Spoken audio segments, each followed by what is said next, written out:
जय जगन्नाथ। मैं शिवानी चक्रवर्ती मैं शंकर चक्रवर्ती अपने चैनल बॉन्कलिंग फूड टेल्स में आप सबका स्वागत करते हैं।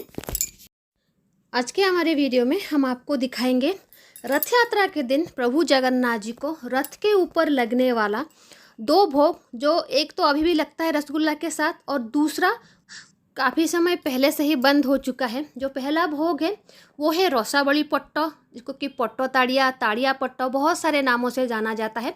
और ये रसावली पट्टो भोग हमने अपनी पहली सीरीज जीवन जगन्नाथ सीरीज में अपलोड किया था 2021 में। जो पुराने सब्सक्राइबर हैं उनको याद होगा, रसावली पट्टा हमने अपलोड किया था।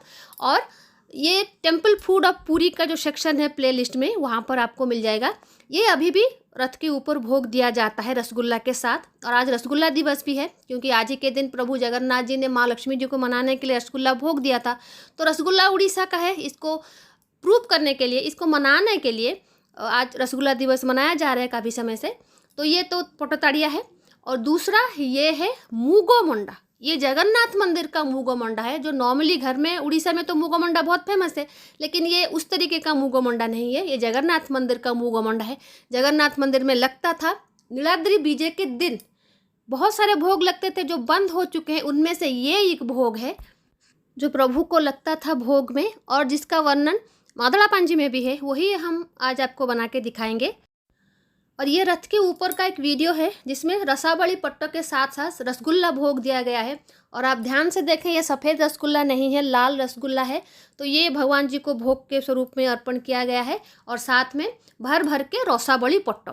और ये जो रसावली पट्टो है, ये मंदिर प्रशासन का भोग तो होता ही है, लेकिन इसके साथ साथ बहुत सारे मठ, मंदिर और सेवाओं की तरफ से बरादी भोग होता है, जो कि यहाँ पर वो भोग लगाते हैं और उसके बाद भक्तों को बेचते हैं। इसमें तीनों बाड़ के जो बाड़ग्राही हैं उनकी तरफ से भी भगवान को भोग लगाया जाता है। बाकी दैतापति सेवायत, पूजा पंडा सेवायत, बहुत सारे सेवायतों की तरफ से बरादी भोग यहाँ पर लगाया जाता है। और दूसरे मठों मंदिरों की तरफ से भी लगाया जाता है। तो ये भोग बट ठाकुर के रथ के ऊपर का भोग है, ये जो पिक्चर है।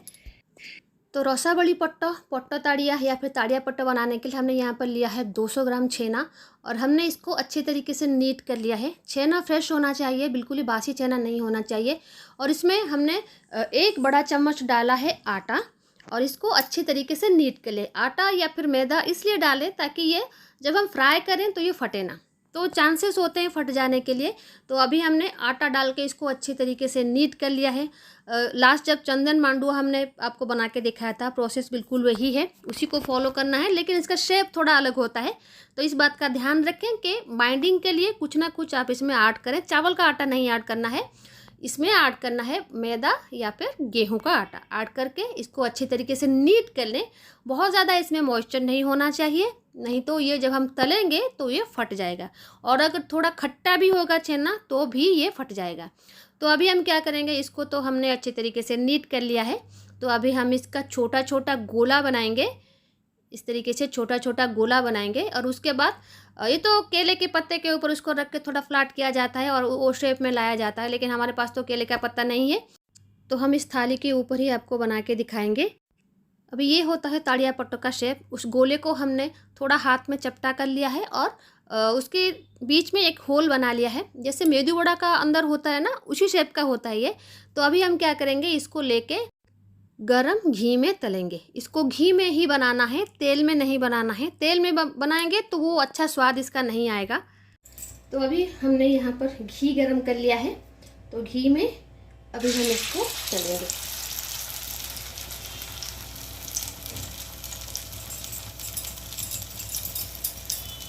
और याद रखें, छेना अगर फ्रेश होगा तो ये भोग बहुत बढ़िया बनेगा, बहुत ज़्यादा बढ़िया बनेगा। लेकिन अगर छेना फ्रेश नहीं होगा तो शायद खट्टा भी लगे ये, क्योंकि छेना खट्टा होगा तो जाहिर सी बात है भोग भी खट्टा ही लगेगा। तो जो 2 हमने पट्टो बनाए थे, ताड़िया पट्टो या फिर रसावली पट्टो या फिर पट्टो ताड़िया, कुछ भी नाम इसके बोल लें, क्योंकि बहुत सारे नामों से इसको, मतलब इसका नाम बहुत सारा है। तो अभी हम, क्योंकि छेना है तो बहुत ज़्यादा टाइम नहीं लगेगा पकने के लिए। आटा भी हमने इसमें बहुत कम लगाया है।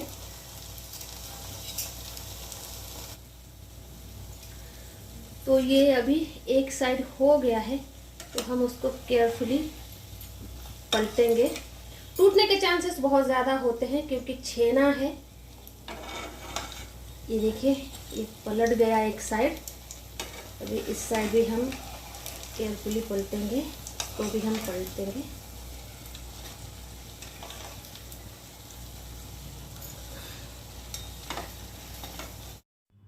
तो ये दूसरे साइड से भी पक गया है। तो ये साइड थोड़ा अभी कच्चा है, वापस से उसको पलट लेते हैं। और ये हमने तो थोड़ा इसको थिक रखा है, लेकिन अगर आप चाहें, अगर आपसे हो सकता है तो थोड़ा और भी पतला आप इसको बना सकते हैं।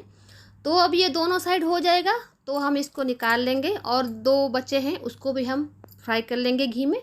उसके बाद हम आपको दिखाएंगे कि इसके आगे क्या करना है। तो सारे ताड़ियाँ हमने बना लिए हैं, और अभी हम क्या करेंगे, जिस तरीके से हमने जो चंदन मांडवा था, जिस तरीके से उसको सजाया था, उसी तरीके से प्रोसेस इसी का सेम ही है। तो इसके ऊपर हम ढेर सारी डालेंगे मीठा। इसमें शक्कर है, लौंग है, बड़ी इलायची है और थोड़ा जायफल का पाउडर है। इसको हमने पेस्ट मतलब पाउडर बना लिया है, और इसके ऊपर ये दूसरा रखेंगे। ये जो प्रोसेस होता है उसको तो मंदिर में बोलते हैं मुत्तु मुड़ो। जो हमारे पुराने सब्सक्राइबर हैं उनको तो पता होगा, लेकिन जो नए सब्सक्राइबर हैं उनके लिए बता दें, जगन्नाथ मंदिर में इस तरीके से खोंडो दिया जाता है, पाउडर खोंडो। उसमें मसाले डाल के जगन्नाथ जी को भोग होने से पहले हर सूखे भोग में इस तरीके से दिया जाता है, जिसको कहा जाता है मुत्तु मुड़ो। और ये बहुत खुशबूदार पाउडर होता है। और यहाँ पर ये सब दिया जाता है क्योंकि जब हमने ताड़िया बनाया तो हमने कोई मीठा इसमें ऐड नहीं किया था। और ये जो प्रोसेस है, ये करने से जो मीठा होता है इसके अंदर चला जाता है। जो ताड़िया पट्टो है, रसावली पट्टो, ताड़िया पट्टो, इसके अंदर चला जाता है। और ये गरम जब होगा तभी आप करेंगे, तभी इसका जो मतलब रिजल्ट है बहुत अच्छा निकलेगा। ठंडा हो जाएगा तो इतनी आसानी से सोक नहीं करेगा। तो अभी हम क्या करेंगे, इसको अच्छी तरीके से कवर करके थोड़ी देर तक रख लेंगे, ताकि ये जो है अच्छी तरीके से इसको ऑब्जॉर्ब कर ले। तो ताड़िया पट्टो को हम अभी ऑब्जॉर्ब करने के लिए शक्कर को छोड़ देते हैं। तो अभी बनाएंगे बहुत पुराना एक भोग जगन्नाथ मंदिर का मूंगो मंडा। तो मूंगो मंडा बनाने के लिए हमें चाहिए होगा मूंग का पेस्ट।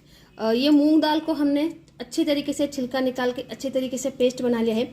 और ये बात आप ध्यान में रखें, मूंगो मंडा बनाने के लिए बीरी मंडा, मूंगो मंडा जो जगन्नाथ मंदिर में लगता है, उड़ीसा में घरों में जो मंडा लगता है उससे अलग होता है। जब हमने बीरी मंडा बलभद्र जी के जन्मदिन पर बीरी मंडा अपलोड किया था, क्योंकि बीरी मंडा स्पेशली बलभद्र जी के जन्मदिन पर दिया जाता है उनको, तब भी हमने कहा था कि उसका प्रोसेस अलग होता है और उसमें जो पेस्ट लगेगी वो थोड़ा सख्त होगा।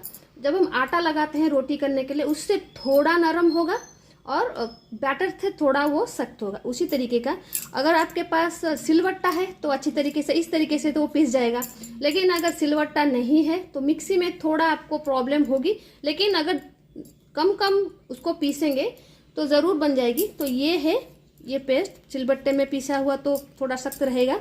तो इसी तरीके से अगर आप ले जाते हैं तो बढ़िया होगा। तो अभी हम सिर्फ 2 मंडा बनाने के लिए जो बैटर है उसको बनाए हैं, और थोड़ा इस तरीके से देखिए, इस तरीके से। तो जगन्नाथ मंदिर का मंडा ये रथ यात्रा के दिन स्पेशल दिया जाता था भोग।